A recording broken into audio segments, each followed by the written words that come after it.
What's up? Hey, hello, everyone. Wow. So today we are back going to be talking about Survivor season 43, the premiere episode. So my name is Rachel.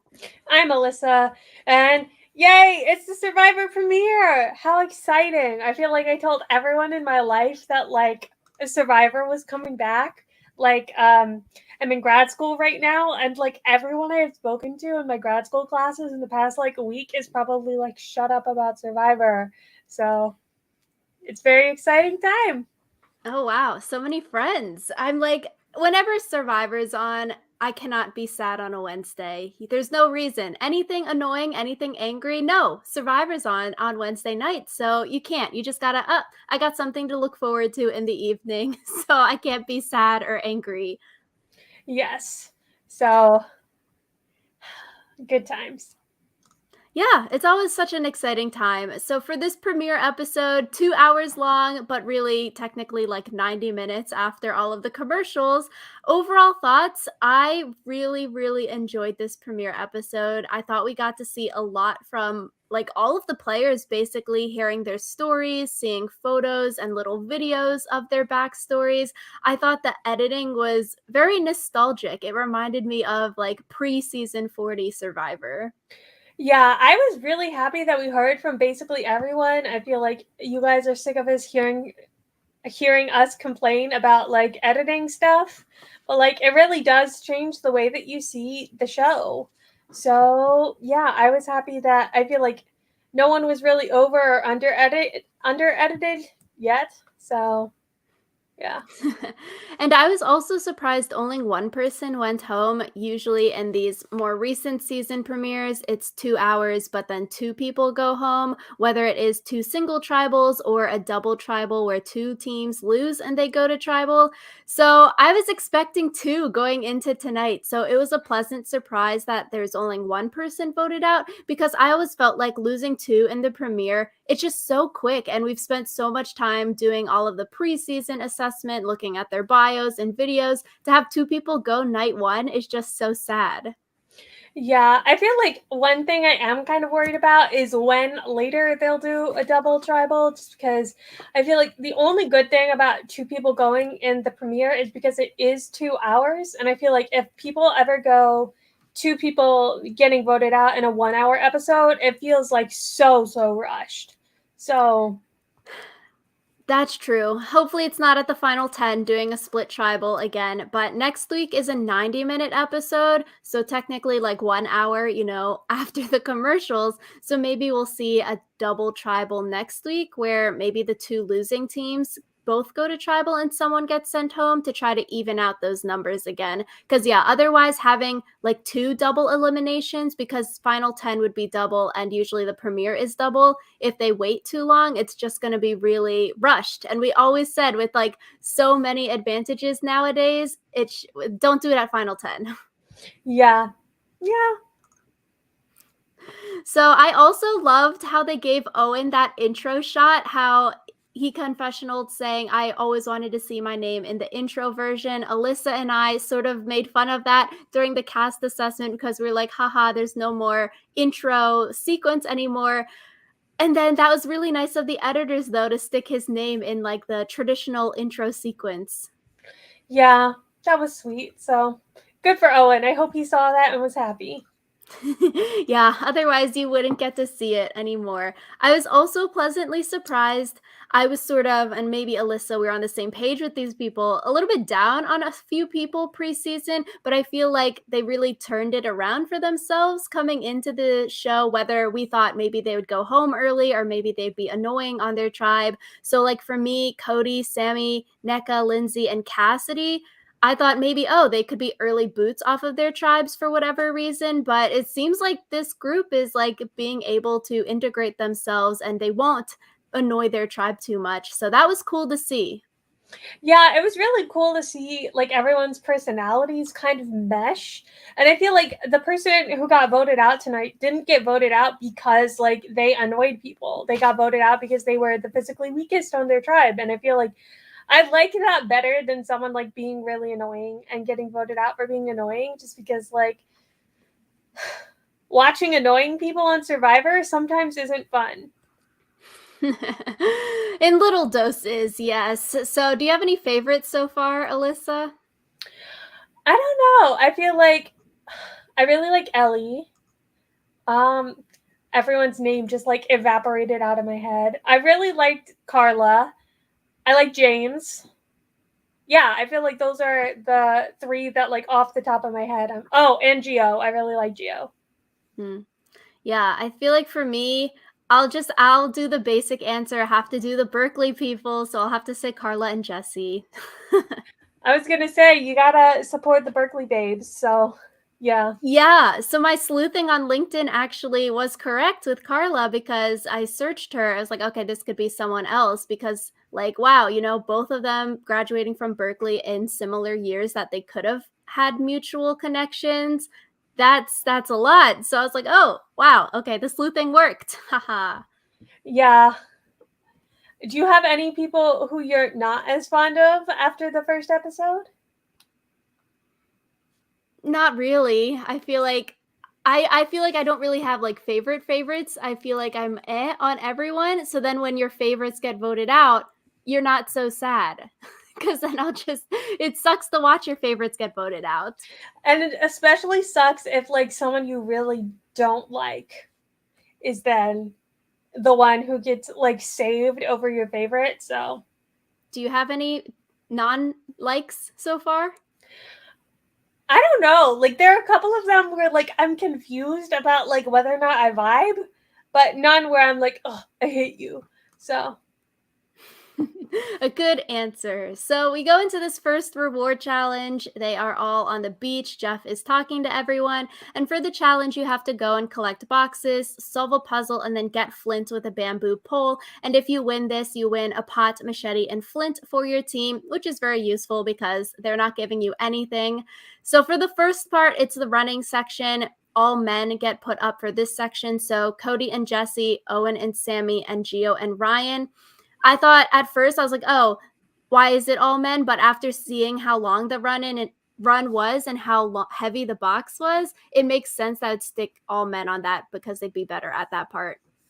yeah, I just this first challenge I feel like was kind of a disappointment because it's another one of those challenges where it comes down to just the thing at the end being difficult and that being what decides whether or not someone won or lost. I feel like for US Survivor, isn't that usually how it always is? It's always like do some obstacle course, do something, and then oh, do the puzzle. That's obviously, as we always say, the great equalizer. Yeah, but it's just like I feel bad for the people who like put in a ton of effort trying to move the boxes as fast as they could, and then the answer, the like solution was just to like put the flint in the hole. Like, Speaking of, yeah, we see Cody helping Jesse with the boxes. Ryan has to go back and help Gio. Gio, I feel like potentially stands out here as someone who was rolling the box and not carrying the box. So I wonder if this will be bad going into the future for Gio. I feel like no one really cared, especially because after like they got back to the camp, Geo helped find the pot and stuff, so it's like he made up for it. There aren't a lot of survivor challenges, I feel like, where you actually need to be like lifting and throwing boxes. So yeah. Yeah, I guess first impressions, maybe people could remember it similar to other people. If you mess up, oh, the big hero part of the first challenge, maybe people will remember it and just use it as an easy reason to vote you out because a lot of these first boots are sort of random. It's like, oh, this person vibes with us, this person doesn't. Not really much basis of strategy because, sure, you're voting someone out, that's important, but when it is such early days, it's more based on vibes, I feel like. Mm-hmm. So for the water portion of the challenge, it is Ellie and Gabler, Justine and Noelle, and Carla and Cassidy. This makes sense because the boxes in the boat were different sizes and everyone could help on the boxes, not just the two people doing the water portion. So here was where, okay, that makes sense that all men were on the first part because everyone could pick up the boxes here. Jeff didn't really explain that for the viewer version, but he probably explained that for the people out there so they could strategize who goes where. Mm-hmm. I thought the water part was interesting because he said in his directions that they have to pull it in, but no one ended up pulling. I feel like everyone ended up pushing the boat in. So I always wonder like what specific instructions they're given versus like what we see on the television. So Yeah, because they could ask questions to clarify, right? So obviously that wouldn't be in the edit, and just the overarching thing would be in the edit. But the puzzle portion, it is NECA and Dwight, and then Janine and Mariah, and then Lindsay and James. James solves the box puzzle really quick for Blue, giving Lindsay a lead. She gets up there trying to get the flint with the pole, and then because Lindsay can't get it, then everyone else catches up, where Dwight is on the box and Justine is also on the box. I was actually really surprised that no one thought of the flint idea for that long, and Cody was the like only person to think of it, verbalize it, tell his team about it, because I feel like when you're watching that, even as a viewer at home, that's going to be so hard to try to maneuver that little ring with the flint and your big bamboo pole. So I was like, dang, smart of Cody, but also no one else thought of this. yeah, I wonder if it's just like a heat of the moment type thing where like Jeff says like, "Oh, you have to push it off," and so because you're told a specific thing, your like neuroplasticity just like shuts down. Because I thought it was interesting. I feel like a lot of the like solutions to these things that they've been doing are kind of like the more creative solutions. Like in the Savvy versus Sweat, the solution was not something that someone would have thought of immediately. Yeah, I feel like, yeah, pushing it, that's going to be too hard. Putting it in the hole, very smart of Cody. That's definitely going to be in a Peridium challenge hack video because that is a challenge hack. Cody thought outside the box. So good for him. I also do wonder for people going on top of the box, Janine and Lindsay are probably not as tall. So they put Dwight for the one team. It makes more sense since Dwight is really tall. It'd be less of a space for you to even have to like hold the bamboo pole up. So I was wondering, okay, should you put the shorter person up there or the taller person? I feel like taller makes more sense. I feel like it doesn't make that much of a difference. Like it's like a foot difference maximum. So Yeah, I guess carrying the bamboo and stuff, if the bamboo is heavy, it's like Dwight probably has a longer arm span. So I don't know. It could be a little bit of a difference. it could be, but I feel like if you're doing the hack where you put the flint in the hole, it shouldn't matter. Yeah, probably not for that. So red team wins. Dwight sticks it in the hole and then he wins it for the team. Lindsay loses, even though she had a huge lead from the puzzle portion. Similar to Gia, wonder if that could look bad, but everyone was like, wow, Cody thought of the hack. Too bad we didn't think of that. So maybe it won't look too bad because everyone was just so flabbergasted by the hack. Yeah, I feel like it's one of those things where like sometimes you hear like a Jeopardy question and then you hear the answer and you're like, "Oh, I totally should have thought of that." But it's like you don't like beat yourself up for not thinking of it. Yeah, it's like, okay, name 4 things that start with the letter like, okay, name 4 things that are all orange colored. And then you're like, "Oh, that's really hard. I can't think of 4 things." But after they give you an answer, then you're like, "Wow, yeah, I can do it." I can think of several things that are orange, but okay. Um Maybe anyway, it was starting with 1 letter. Name 4 things that are orange. carrots, oranges, Yeah. kumquats, and the sun at sunset. That's four Okay. orange things. I feel I like I feel we're like, yeah, the answers they were giving, like a cone and stuff. I don't know if sunset counts. It has to be always orange. okay. Sure, whatever makes you happy. Yeah, that's the like internet TikToks that are going around. So we can practice brain teasers. So we go into the sweat or savvy challenge. And I was glad for this that we got to see one team try Sweat and one team try Savvy, because in 41, both teams did Sweat, 42, both teams did Savvy. So I was excited that we could see one of each. I was too. I thought it was interesting. Like I mentioned earlier, the Savvy puzzle.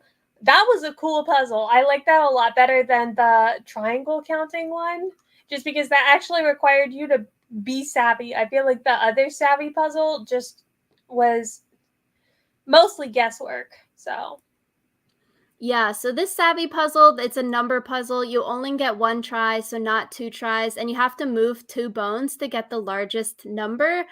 I agree. I feel like this one, there is a chance that you get the wrong answer, and it's a higher chance than the triangle puzzle that we've seen, because I feel like the triangle puzzle, like you were saying, Alyssa, it's sort of brute force. So you have 4 hours. You're going to keep counting until everyone gets the same number. It's more of a chance that you can get it correct compared to this. If you don't get it, you don't get it. If Sammy didn't figure it out for his team, maybe his team would have timed out if they were actually really confused, or you might not make the actual largest whole number and make like a smaller number than the real answer. I feel like the big thing was like thinking of the fact that you could make a 5-digit number instead of a 4-digit number. So So Sammy was smart. He said in confessional, though, oh, I want to just be the strength guy because that's how I'm going to get stereotyped. But he says he's good at puzzles and he wants his team to get the items, so he's not going to fake being bad at puzzles just to not show off to his team. So he tells them and he shows them the answer. And I thought that was really good. You know, Sammy surprised me there. Sammy, this whole time, I was just like very confused about how I felt about him because he did like super smart stuff about like this. And then he like had this whole bit about burning people's pets. And I was like, Sammy, I didn't need to hear in detail about you like incinerating animals. Thanks. Yeah. Yeah, I know. When we talk about the tribes, I'm like, well, we can talk about Sammy. For the sweat challenge, they are digging for 4 hours and they're separated from the others, no cross communication between the group of two and the group of four. I thought this, speaking of Sammy, was funny from him, where he's like, okay, I want to do sweat. But then Owen in confessional was like, nah, not really. I don't want to do that, because similar to Voce in season 41, saying the same thing, Owen, Voce, they're probably the more likely person going to get stuck on sweat if another person volunteers to do it. So they would prefer not to do sweat. So I thought that was a good thing. Funny comment from Sammy and then Owen there. I did think it was interesting that the tribe that did do sweat, they had 4 hours, but they only needed like 30 minutes of it. So I wonder how much time the Savvy tribe spent like just staring at the puzzle. Like I wish that we had gotten like a 1 hour elapsed counter or something. That's true. We don't know how long the other people took on it. I guess postseason stuff. Someone will maybe get asked that question and then we'll know. But for Sweat, blue team, they have Ryan and Gio on the Sweat portion. James, when he was asked if he wanted to do it, he said he didn't come out here to be the strong person in confessional, so he doesn't want to do Sweat. But like Alyssa mentioned, Gio volunteers because of his poor performance at that first challenge, which I thought was good for him. He's trying to potentially get any challenge target off his back. Yeah, and I think it's a good move. Like if you make a mistake, you have to make up for it. So Yeah, but not as much as Gabler at the end of this episode. Here, I thought Ryan was really smart doing the X to cover more ground. I thought they were lucky that the goods weren't really hidden super deep down in the sand. I wonder if they're told, okay, yeah, you have to dig 2 feet. What if you're digging like a 5 foot trench in there because you're not sure how deep you need to go? If you only dug 1 foot, but it's actually 2 feet down, and then you're digging, nothing really. So I wonder if they told them, okay, you need to dig approximately this far down. Otherwise, it's going to take a really long time because you're not sure how deep to go. yeah, that's a big one. It could just be they dig as deep as they can before the sand like starts collapsing back in on itself. I also thought it was interesting. It looked like they were given like little bamboo scoop things And I wonder if they had to use those because it seems like it would be more efficient to use your hands than those little scoopy bits. But That's true. And I I thought this was a fun segment as well. Ryan's athleticism is really inspiring and impressive given that his backstories, the doctors saying that he might never walk and being born with mild cerebral palsy. So I was like, dang, good for Ryan, you know? I think he's one to watch out for. He had a lot of good content this episode. he did, and I really liked him. I really liked Geo. I really liked that Ryan's like idea of like doing the X and like kind of mixing in some savvy with the sweat. Like that was really cool.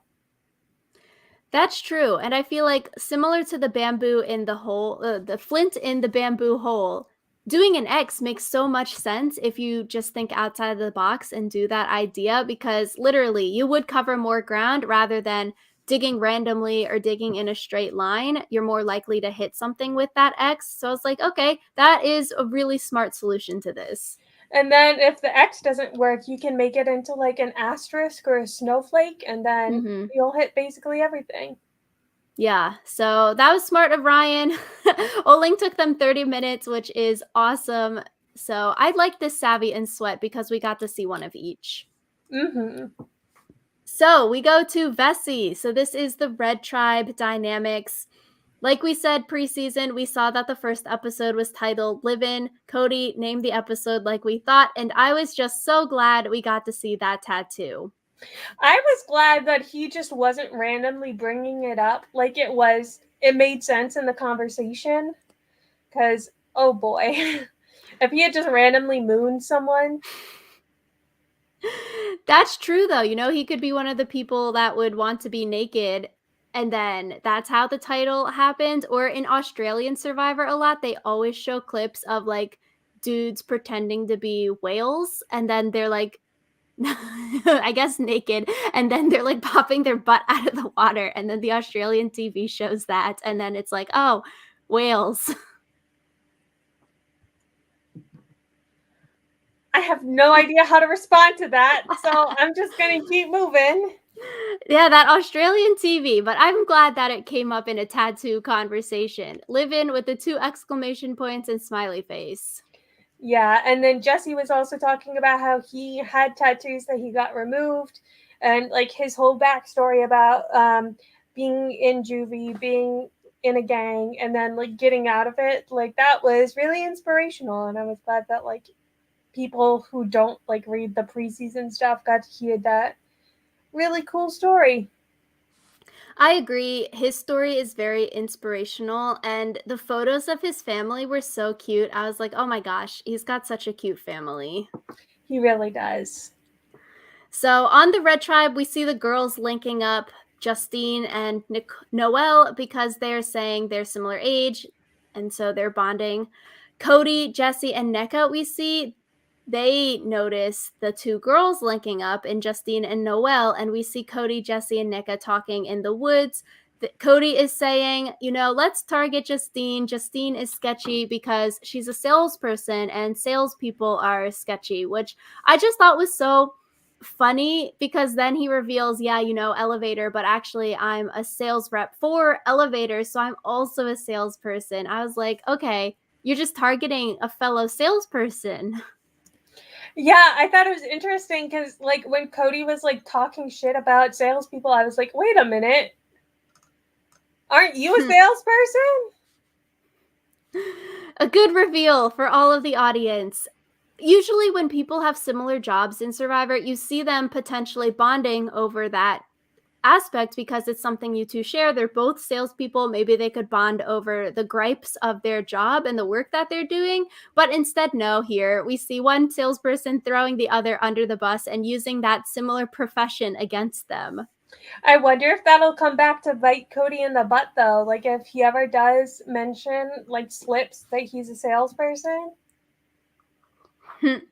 Yeah, and then it's like, oops, I was actually Uno reverse talking about myself. That meme with the Spider-Men where they're like staring at each other. Yeah. Yeah. It was actually me all along, Cody says. So here on the red team, it seems like Jesse is in the middle, where Jesse could potentially go to Cody and NECA, or Jesse can go in with Justine and Noelle. So I thought that was really, really good for NECA also, potentially having this alliance with Jesse and Cody, and they would get a fourth there to be the majority, because we thought she could be the first boot off of this team. So it's really great to see that, okay, maybe she's got something going on that she won't be that first boot. Yes, I was really excited to see that. Though I do wonder like what the alternate is because it seems like it might be one of the girls, but who knows?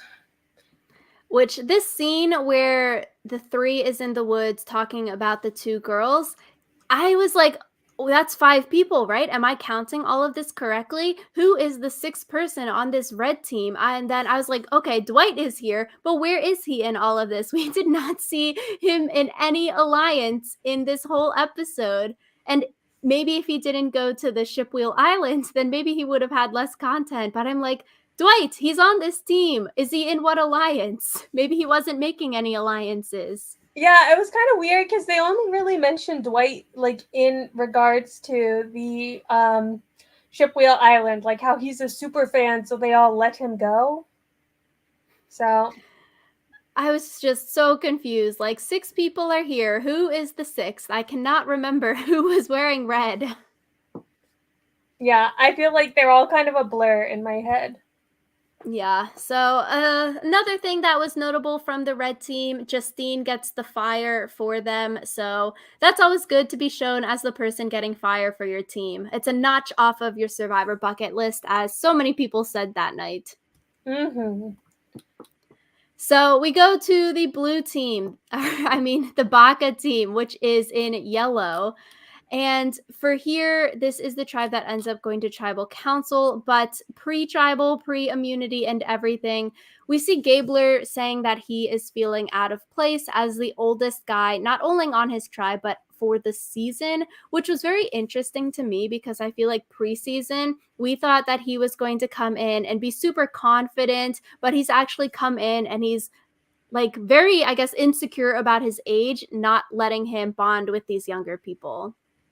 Yeah, I feel like it's one of those things where like age only really seems to be a factor if it makes you be perceived as weak. And I feel like that's why a lot of times we hear more about like older women than older men, because being an older woman, you're more likely to be perceived as weak as opposed to an older man. So I feel like, yeah. Yeah, I'm like, this is the person that I guess is shocking that we thought preseason one way and then coming in it's a different way. But Gabler has the potential to, become that like confident player out there. Mm-hmm. Yeah, I'm interested to see how Gabler's story goes because I could see it ending very soon. Yeah, speaking of age, Sammy goes out and he lies about his age. He's 19. In real life, he says he is 22, which I thought was very smart because preseason, we've talked about this. Oh, 19 might not look that good for your teammates. People might not want to give you $1 million. They might not respect your game because you're so young. So I thought that it was very smart that Sammy realized this and then added a few years to his age to be, 22. I guess that's like out of college age, so maybe more people would want to work with him or respect him to give him the win. I was also thinking about the fact that Sammy goes to BYU and like BYU has like a reputation. Mormons have a reputation.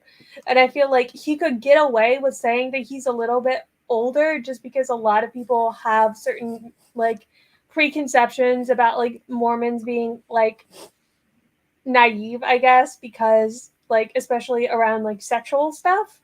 So I was thinking, like, maybe if he's honest about the fact that he went to BYU, people will, like, if he does say something that makes him seem younger or more sheltered, people will just assume it's because he was, like, a BYU grad and not because he's actually young.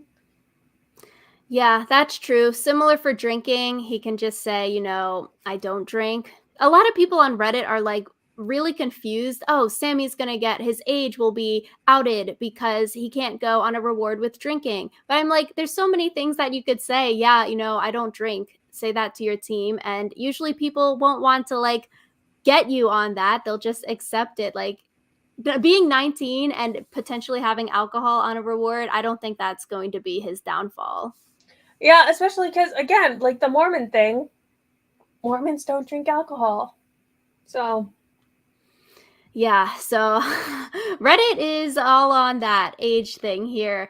Similar to like you said earlier with the pet cremation, what he was saying was sort of scary. He's like, "Oh yeah, I don't just grab dogs and cats and throw them into the fire," but he's actually says he's good at the fire stuff and he's good at making fire with flint because and then literally quote like of the Shih Tzu dog that he put in the incinerator. I'm like, "Whoa, right? Like, this I is was so like, blunt." why are you specifically like someone who went to his pet cremation who had a Shih Tzu is just like traumatized? Yeah, I was like, okay, explaining the cats and dogs, putting them into the fire, they're dead, they're not alive being burned. Okay, makes sense. You're explaining your job. But then he just was like, that dog went into the incinerator. Ha ha ha. Yeah. So, with the fire stuff, that just segues into Sammy getting the fire for his team. So, similar to Justine getting the fire, we see Sammy get the fire here. Yeah, that was cool. I feel like Sammy kind of was the hero multiple times until he wasn't. So, Yeah. At the immunity challenge. So we see Owen. He is telling everyone, hey, if I hear your name, I've got your back. I'll let you know. Same for you. Yep, yep, great.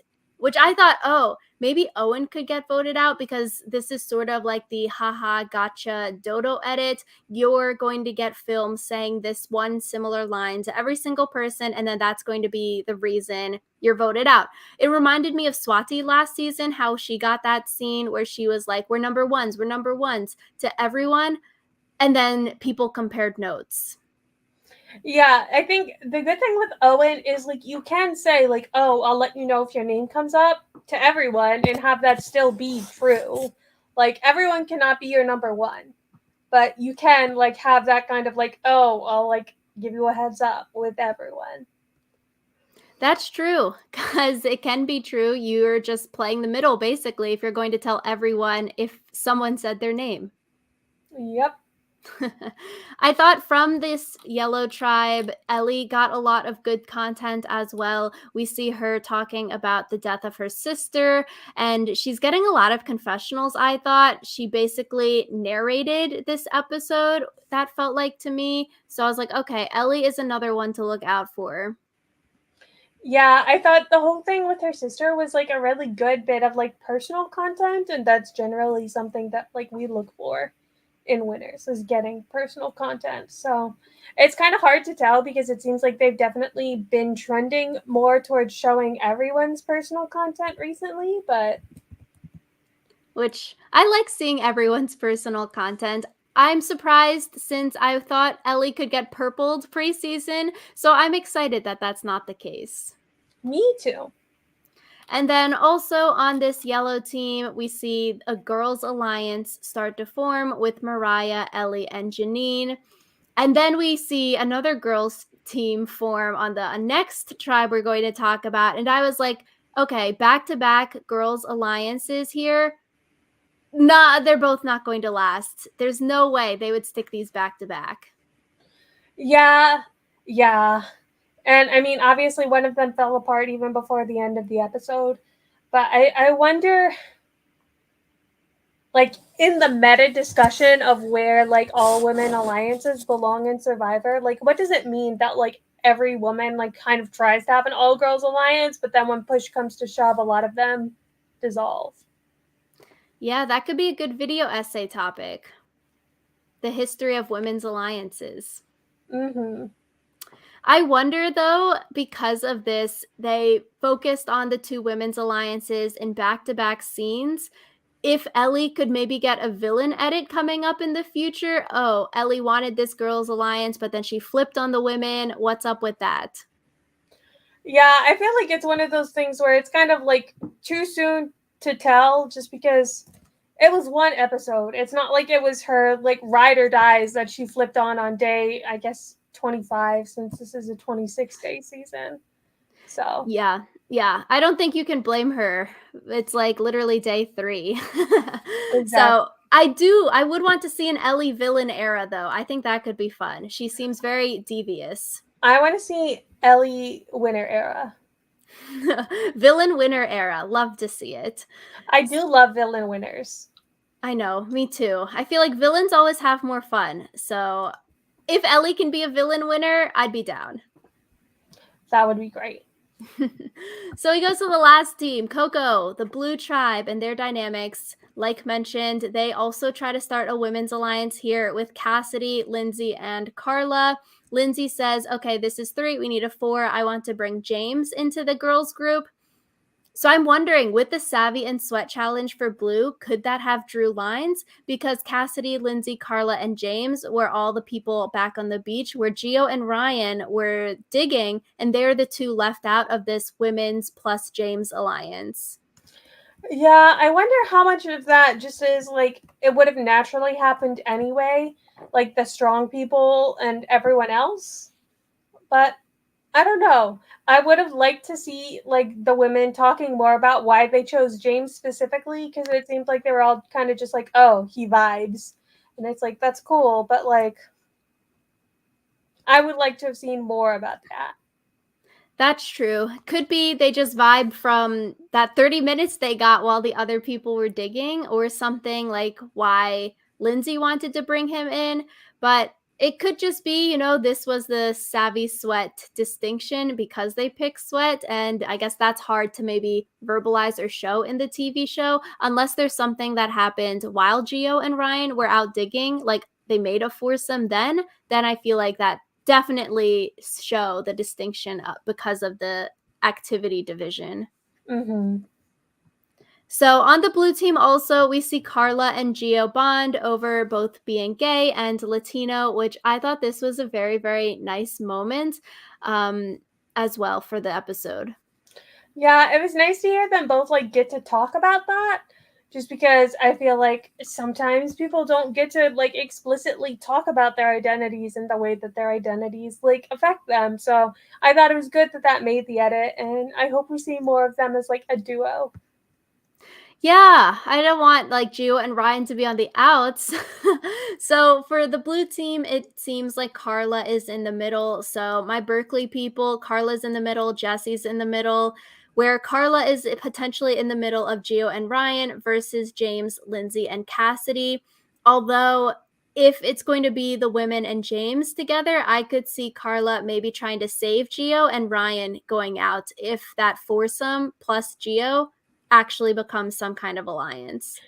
I could also see the foursome kind of buckling, just because like the people that you like day one connect with aren't necessarily the people who are going to be the best for you strategically long term. So I could see like Carla having more of an allegiance to Gio than one of the others in the foursome, and kind of deciding that they needed to keep Ryan because of strength, and then turning on one of the 4.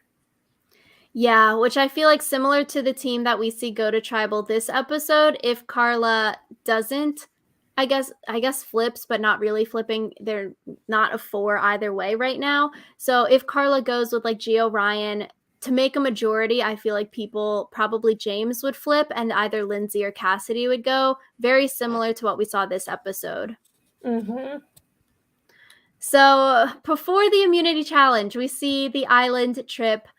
They get to go similar to season 41 with Shipwheel Island. The blue team, they want to do it fairly. Everyone gets to pick a number between 1 and 20, which I was like, okay, this is not really fair because you could have easily rigged it to give your alliance member the number. Maybe you say 10 is your number, but then no one says 10, and then the person that you wanted to go says whatever number, and you said, yeah, 15 was actually my number. They could have easily rigged it if they wanted, which I thought was funny. Yeah, I feel like everyone else's methods of determining things was much fairer than the whole number. Like I didn't really understand what the one team did with like all putting fingers out and counting to 43, but it seemed at least fair. Yeah, the yellow team did that. I think that is most fair, like drawing sticks or rocks or whatever. Because doing the number thing, it is truly random because they're like, "Okay, I guess you can put a number between 5 and 10, all your fingers in, and then we're going to count each number." So it's truly random because you don't know. I could put 1 and you could put 5 and then to get to 43. So Gabler was going from that team. I thought that was interesting. We haven't seen that way to like give people up to go to something before. Yeah, but it does seem the most fair, least likely to be rigged. Yeah, So, not like a picking a number between 1 and 20. So Carla picks the right number from blue, Gabler for yellow, and then Dwight basically volunteers to go for the red team, which I thought, okay, maybe that's not too good. He's seeming a little bit too eager. That might rub people the wrong way. hmm I feel like in general, Gabler's vibes have not been the best, but Oh, did I say Gabler or Dwight? I don't know. I feel like my brain has been skipping like a record. So I mean, Dwight also. I feel like because he's the youngest on his tribe, right? So I Yeah. feel like a lot of it seems like his tribe kind of like indulges him because he's the youngest. Cody was like, "Oh, like we know that this would mean so much to you." So, yeah. Yeah, so Dwight is too eager to go, which might not be a good sign. So the three, they go from this beach and they basically have to walk across a bunch of water, slippery rocks to go to this big walk in the middle. Definitely like not the same as that long hike that they had to do in 41 and 42. Mhm. It was the shot that they showed of like, "Oh, you have to walk to that big rock." I was like, "Oh, that won't be that bad." Yikes. I would prefer the hike, honestly. I would rather that than the walk over water. Yeah, I feel like the walk over water, like if you slip and fall, that would be bad. A big boo boo. So once they get to the big rock, they have to choose to risk or not risk their vote. The risk people then have like a 100%, 50, or 33% chance to either win an advantage or lose their vote. So, what would you do, Alyssa, if you were there? I don't know. I feel like I'm kind of confused about what the communication rules were or were not. Because I feel like there have been times where it's kind of implied that they weren't allowed to talk to each other about their choices. But in this one, Gabler like told everyone like, "Oh, I'm not gonna risk or I'm gonna risk it or whatever." I feel like in general, on the first like one out, you shouldn't risk it just because your vote is really important. If you're in a tribe of six, your vote is 1/6 of the vote. Hmm. So I would not have risked it. What about you? I agree. I think I would be like Carla and not risk it, similar to like what you were saying. It's the first vote that in such a small person tribe too. And they saw the beginning of 42, so they know what happened when Jenny got voted out. So I think I would want my vote since it's so small tribes. And Carla had a really great confessional here. She says, "Yeah, I don't know if everyone here is going to make merge because one is a threat and one can't vote." To me, that'd be okay, two people that maybe you want to vote out because one, they don't have a vote, they're not powerful, let's just get rid of them easy, and one has an idol. So, okay, can we trick them into not playing it or flushing it or whatever? Yeah. So I feel like in general, I don't understand why Dwight wanted to be the one to go, just because that just seems like a whole mess. So Exactly. Like, okay, not volunteering, and you're forced to go. If you're in Carla's position, she gets to go back to her team, basically tell the truth about everything because she didn't do anything sketchy. And she has no threat on her because you can tell them all this information. The next person goes and verifies, yeah, they had this risk reward thing. You drew rocks at the end. So it could be such a great way to get trust. You know, everyone going to any of these islands, they're going to have some kind of target on their back because people are just naturally going to think that you're lying or you're making up something or maybe you have an advantage. But Carla here can go back and tell the truth, which could be helpful, especially because it's so early. The thing is, I feel like people might not believe her even if she does tell the truth. Like, oh, like we could have chose to risk our vote or not, and I chose not to risk it. Like, people could easily say, like, oh, she totally chose to risk her vote, and now she has an idol. So I feel like not even telling the truth will get you, like, will get people off your back, which is why I feel like it's crazy to me that Dwight wanted to go, just because it's a mess. Yeah, if you go, you're going to have an inherent target on your back, whether you're telling the truth or making stuff up. So we see Dwight and Gabler risk their votes, and then they have, you know, two rocks in there. One's a good one, one's a bad one. Gabler gets the little emblem thing that has the piece of paper that says that he gets an idol, which is good for two tribals. So at this, I'm wondering, okay, does this mean two tribals that Gabler attends? So like he could basically have an easy way to get to the merge if he never really if he goes to two tribals and no more, or does this mean the first two tribals of the season? So if his team doesn't go next week, then the idol is nullified, or I guess void. I shouldn't use those words together. But yeah, is it what's it mean by two? I also was just kind of confused. Like, is he automatically immune, or is it like the idol is valid for those two? Like, I'm confused. Because yeah, it could mean different things. It seemed like he would have to play it because of what he was saying after the immunity challenge, but yeah, like then after you play it, I guess it goes away, and then you could play it for either Tribal Council 1 or Tribal Council 2. But yeah, does 2 mean 2 that he attends or just 2 in general? Yeah. So we need the fine print on these things. Yeah, Dwight loses his vote for the next tribal council that he goes to. So that could be never if Red Team never loses. But I thought it was sort of bad that they gave them the pieces of paper so that they could verify their stories. I wish, okay, maybe they came back and they weren't allowed to keep the pieces of paper because when they could show everyone on the island the parchment, it sort of verifies, yeah, Gabler's story is true because he has the paper that says idle. Dwight's story is true because he has a piece of paper that says no vote. Yeah. I don't know. I kind of like it better when they don't have proof. Me too. So I feel like they should have taken those parchments. It's like, okay, read it in private. You're not allowed to scream like Gabler did in front of everyone so they know the result, but you read it in private and they take away the paper from you. So it's just on your words. So it makes people more sketched out by you because they're like, okay, are they lying? Are they telling the truth? Yeah. I don't know. Like, I guess we'll have to see more if it actually changes anything, but I didn't really like this like ship wheel island thing. I didn't like the idol. I just, can we stop giving people so many advantages? At least it has an expiration date. Mhm.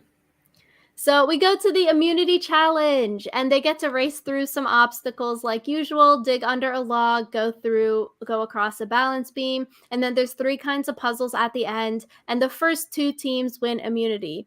So at first, Blue is in the lead. Janine, she gets stuck under the sand pole. I thought it was also funny James's pants kept falling down. I was curious about that. Like, were his pants too big? Did he already lose that much weight? Like, what's going on? Yeah, like trying to get up the A-frame and to have your pants fall down so much, that's got to be rough because you need your full range of motion on your legs to like jump. Yeah. I thought this one was interesting. This challenge was interesting because when it got to the puzzle portion of the challenge, I guess puzzle, they had like the three different puzzle tables, and it was like the first team to arrive got to pick which table they wanted of the three, and then the second team got to pick of the remaining two, and then the third team was stuck with the last puzzle table. Like, that was cool. I like that kind of mechanic because you can still kind of like screw yourself over if you're the first people to arrive and you still pick the wrong table. I agree. I like the table picking part of the challenge because it's not, you could think something's easy, but it actually turns out really hard. Blue team gets their first and they pick the table maze with the boundaries. Red team gets their second and then picks the straight shot table maze. And then yellow gets their third and then they're forced to take the obstacle maze that has no guardrails on the side. And this is where we see Sammy yelling at Gabler over this part of the challenge. Yeah, I was kind of confused what they were yelling about just because like it's kind of difficult because we're not the people like actually doing the maze. Like Sammy was like stop fighting me and it's like what do you mean is he fighting you? Cuz you don't really know who to believe in that kind of case cuz it's like is Gabler actually doing something wrong or is Sammy just like blaming Gabler because he's frustrated? Yeah, I think I saw in one of Peridium's hack videos, it was about millennials versus Gen X, Michaela hacking this challenge, basically telling Hannah to stand still and only one person is actually maneuvering the table maze. So then it's like steadier and easier. Because if two people, I feel like, yeah, it makes it sense. It's more wobbly. It's harder to like get the ball in where you want it to go. So I do wonder if here for Sammy and Gabler, if just Gabler stood still and Sammy maneuvered it, could that have fixed their problems? I wonder that too, but I guess we'll never know. Yeah, so I feel like here for Sammy getting some good content at the beginning about like the figuring out the number puzzle and then the weird pet cremation content and then yelling at Gabler content, I was like, oh, that's a little bit negative now. Yeah, I don't know because I feel like the edit kind of made Gabler seem like he was the one in the wrong, but I don't know. I guess we'll see. So blue team wins. Red team gets second, which means yellow is last, and they are going to tribal council. Yellow being that Gabler and Sammy team. So pre-tribal council, we see Gabler telling everyone that he is going to take the shot in the dark because he feels bad since he was part of the loss being on that maze at the end, which I thought was just so odd. You know, you have an idol, you should just play it. It's only lasting 2 tribals. Why are you just be selfish? You don't need to fall on your sword because you messed up on the maze. I thought it was kind of like manipulative. Like he knew that someone would say like, "Oh no, Gabler, it wasn't your fault." Like I don't know. Maybe that was just me and my perception of it, but I felt like he was doing it specifically so people would feel bad for him. I was like, is he big braining it? So okay, maybe some reverse psychology. He says, I'm going to play the shot in the dark. I'm going to play the idol, yada yada, to try to trick people into not voting for him because, oh, if I vote for Gabler, he is playing the shot in the dark. That's another level of mystery. We might as well be safe and not vote for him because he also has the idol and could save himself. Easy way to prevent someone getting idled out or shot in the dark out would be to not vote for him. So could he be big braining it? I mean, he could be big braining it because then he next tribal can play his idol, and the tribal after that, if he feels like he's unsafe, can play a shot in the dark. So He's just always going to threaten, I'm going to play the shot in the dark because I failed at this part of the challenge. yeah, and then eventually he's gonna be the boy who cried wolf if like that keeps happening. But But you're right. He can't use it anymore as an excuse if he plays it the first tribal. yeah, Which I also thought, okay, for Gabler blaming himself so much, whether that was real or whether he was big braining it, the puzzle wasn't even like your fault, really, you know? You got there last because maybe Janine was really slow at the sand pole portion. So I feel like Gabler, you didn't lose it for the team because even though you're on the puzzle, you got the hardest puzzle there potentially because the other 2 teams would have picked the quote easier puzzles that they saw. So it's like it's not even your fault. If you're blaming people, you'd blame the people that were slow leading you to get to the last puzzle. yeah, but I guess it's always difficult because you always want to blame yourself because blaming other people is a bad look. Like Mm. it makes you seem bitter. Yeah, I'm like, Gabler should have just been more selfish. Just play the idol for yourself. No need to make this whole thing about the shot in the dark and falling on your sword. Yeah. Which I guess good for Gabler, social game, because Ellie says, nope, I don't want Gabler to go. And then Gabler, like 10 seconds later, after saying he's going to play the shot in the dark, is like, okay, I won't do it, Ellie. I believe you. Yeah. So here we see Ellie saying, okay, maybe the girls' alliance won't work out because we need all of the men so we don't lose any more immunity challenges. Let's vote Mariah out, which I guess I was confused by because we never really saw Mariah do anything necessarily like bad or slow for the entire episode that would warrant her as being picked as the weakest person, which I guess is good for Janine's social game that she has a good relationship with Ellie to not get the vote. Because if you're going based off strength, I feel like people usually see, the smaller people as less strong. So I thought Janine would have been voted out here. Yeah, I was kind of confused. Like, it felt kind of like they just said Mariah's name because they needed a name. But, it is what it is. I feel like maybe they didn't want to foreshadow too much that Mariah was weak. Otherwise, people would know she would be the vote out. So, yeah. Yeah, it just feels very random. It's like that's like the bad answer they gave. Oh yeah, Mariah's the weakest, but I'm like, she wasn't really weak. If the weakest, you'd vote out the people that messed up the challenge for you. Maybe you'd vote out Gabler there because of the puzzle. Yeah. Mm. I also feel like people have a very like specific idea of what weak and strong means on Survivor, and I'm not sure that always correlates with challenge performance. Exactly. You could be good at puzzles. You might not be good at lifting like Geo, but maybe Geo is good at puzzles or other things that would be like strength for the tribe. Another potential alliance that we see form is between Sammy, Mariah, Ellie, and Janine, where Sammy and Mariah, they're throwing out Owen's name as the vote, and Sammy is saying Owen and I don't talk much, so maybe that's why they're wanting to vote Owen. I don't think that's a good look for Owen as well. Similar to, oh yeah, I'll tell you if I vote for you. I was like, oh, okay, could Owen go home? Yeah, I didn't really see Owen as like a choice just because they never really explained why they wanted Owen to go out either. Like it was kind of just like, oh, Owen's not in our circle, so we'll vote for him. Like I feel like it wasn't really persuasive.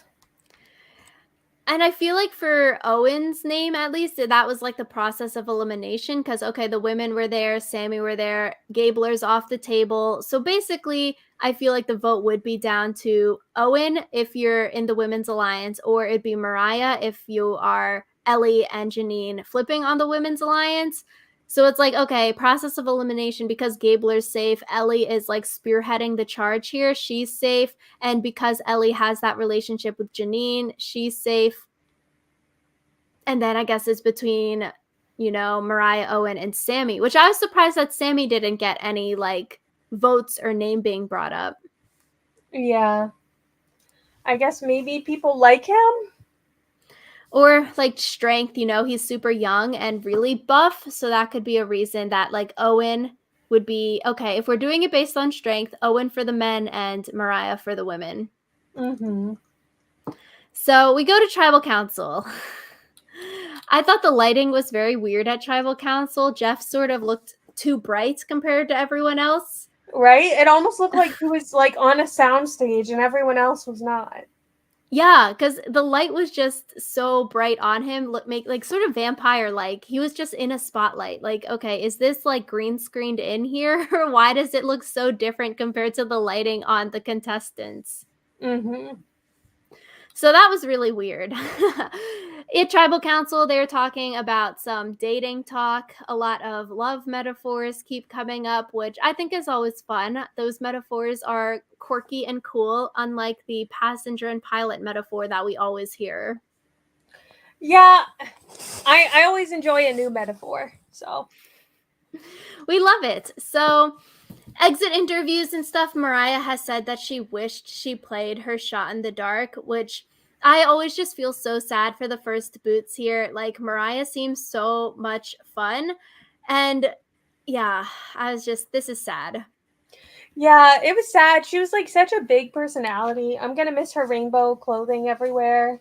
I'm gonna miss her rainbow hair. I felt like she brought a lot of like lightness to this season. So Yeah, and another person that succumbs to the M name curse. And now the second Mariah in 2 seasons to be voted out first from their team. and aren't they also the only Mariahs to have ever played Survivor? Yeah. So So they got the M name curse, the Mariah curse now. Someone's got to break it. someone named Mariah apply for Survivor. I have a Yeah. cousin named Mariah. Maybe I should make her do it. Yeah, go tell her, film her a video. So for Owen being such a big super duper fan, I do wonder if going into this leaving this tribal, if he's mad that his perfect game is now ruined. At Tribal Council 1. I I feel like you let go of things like perfect games when you're worried about going home. Yeah, that's true. So maybe he's not too worried. He's just glad, oh, good, the vote actually didn't flip on me. I need to play better. Good, I made it. Yeah. So I thought this episode was super fun. I'm so excited for next week for a 90-minute episode, and maybe we'll get longer episodes more in the future. That would be great. I like longer episodes, so I guess I do too, except sometimes it gets hard to have time to rewatch a 90-minute or 2-hour episode versus the 42-minute one. just take really good notes the first time around. That's what I do. I like to enjoy the first one. You mean you don't enjoy taking notes about Survivor? I like to simply enjoy it. No needing to multitask with notes the first time. Yeah. Anyways, let us know in the comments down below what you thought of this premiere episode of Survivor. Let us know if your name is Mariah and you think you can break the Mariah curse. Let us know who you think the next boot is going to be. And of course, tell us all of your hopes and dreams for this season of Survivor. We'll see you guys next week with another podcast. And until then, take care. Bye.